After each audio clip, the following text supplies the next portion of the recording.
Hi friends, welcome to talking films. నేను మీ భాను ప్రకాష్. ఈరోజు మనం మాట్లాడుకోబోయే సినిమా యానిక్. ఇదొక ఫ్రెంచ్ ఫిలిం. ఒక 67 మినిట్స్ మట్టుగా ఉంది. ఈ సినిమా స్టోరీకి వచ్చాము ఏంటంటే, ఒకడు డైలీ 7 డేసే వరకు పనిచేసి వచ్చేటోడు కష్టపడి 15 నిమిషాలు ట్రావెల్ చేసి ఒక ఆ రోజు లీవ్ పెట్టుకొని వచ్చి ఒక స్టేజ్ ప్లేకి వచ్చి కూర్చుంటాడు. ఇంకా వారితో పాటు చాలామంది ఉంటారు. ఆ స్టేజ్ పైన నలుగురు ఉంటారనమాట.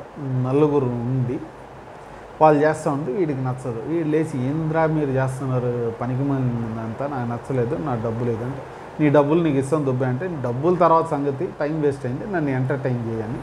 ఆ రచ్చ ఏ రేంజ్కి పోద్దంటే, మనల్ని బయటికి గెంటేసి వీడు తుపాకి తీసుకొచ్చి వీడి స్క్రిప్ట్ రాసి వాళ్ళ చేత యాక్ట్ చేయాలనిపిస్తుంది. ఈ గజిబిజి దీంతో అంతా ఉంది. ఎలా ఎండ్ అయింది అన్నది ఈ సినిమా. మనకి స్లోగా స్టార్ట్ అవుద్ది కానీ ఒకే లొకేషన్ అంతే. ఆ లొకేషన్లో ఒక అద్భుతంగా స్టోరీ అయితే రాసి దాన్ని డైరెక్ట్ చేసి ఫన్ అనేది చాలా బాగా జనరేట్ చేశాడు. అండ్ యానిక్ అన్న క్యారెక్టర్ వాడు అద్భుతమైన పర్ఫార్మెన్స్. వాడితో పాటు ఈ స్టేజ్ ప్లే ఉన్న వాళ్ళు కూడా బ్రహ్మాండంగా చేశారు. ఇదంతా హోలిస్టిక్గా చూసినప్పుడు అయితే మటుకు నాకు చాలా బాగా అనిపించింది. అండ్ కెమెరా వర్క్ ఆ చిన్న లొకేషన్లోనే మనకి బోర్ కొట్టకుండా బ్యూటిఫుల్గా అయితే మనకి కెమెరా వర్క్ తీసుకుంటారు. అండ్ ఆ స్టోరీ రైటింగ్ని మనం బాగా మెచ్చుకోవాలా. ఎందుకంటే ఆ కాన్వర్జేషన్స్, ఆ పర్టికులర్ ఇది మనోడు వీడు రాసేటప్పుడు వీడెప్పుడు స్క్రిప్ట్ రాయలేదు, మళ్ళీ కూర్చుంటాడు అక్కడ స్టేజ్ పైన గన్ను పట్టుకొనే రాస్తాడు. స్క్రిప్ట్ రాసి వాళ్ళ చేత ప్రాక్టీస్ చేయించి యాక్ట్ చేపిస్తూ ఉంటాడు.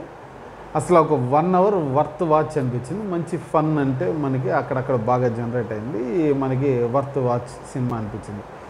ఈ డైరెక్టర్ కూడా చాలా బాగా చేశాడు. రైటింగ్ బాగుంది. మనకి మ్యూజిక్ అక్కడక్కడ మట్టుగా ఈ సినిమాలన్నీ కొద్దిగా తక్కువ అక్కడక్కడే ఉంటాయి, అక్కడక్కడే ఉన్నాయి. మనకి ఒక డీసెంట్ వాచ్ ఫిలింగా అయితే ఇది ఖచ్చితంగా అయితే ఉంది.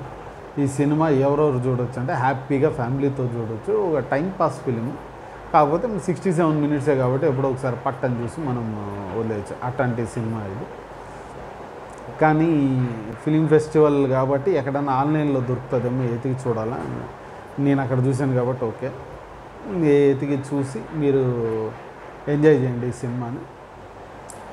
ఫ్యామిలీతో కూర్చొని ఒక డీసెంట్ వాచ్ ఒక గంట సేపు చూడాలంటే చూడవచ్చు అంతే. దాని మించి అద్భుతమైన ఇది కాదు, అట్టని చెత్త సినిమా కాదు, తీసేసే అంత సినిమా కాదు. చూసి ఎంజాయ్ చేయదగ్గ సినిమానే. దీని గురించి మనం ఎక్కువ మాట్లాడుకోబోయేదేం లేదు. మనకి నెక్స్ట్ వీడియోలో మనం ఇంకో మూవీ గురించి మాట్లాడుకుందాం. అప్పుడు దాకా ఈ వీడియో మీకు నచ్చిందంటే లైక్ చేయండి, ఇంకా నచ్చిందంటే మీ ఫ్రెండ్స్తో షేర్ చేసుకోండి. ఇలాంటి వీడియోస్ మీరు ఇంకా కావాలంటే మట్టుకు మీరు కింద ఉన్న సబ్స్క్రైబ్ బటన్ క్లిక్ చేయండి. అలాగే పక్కన ఉన్న బెల్ ఐకాన్ కూడా క్లిక్ చేశారంటే మా వీడియోస్ మీ కాంటాక్ట్లో వచ్చి చేరుతాయి.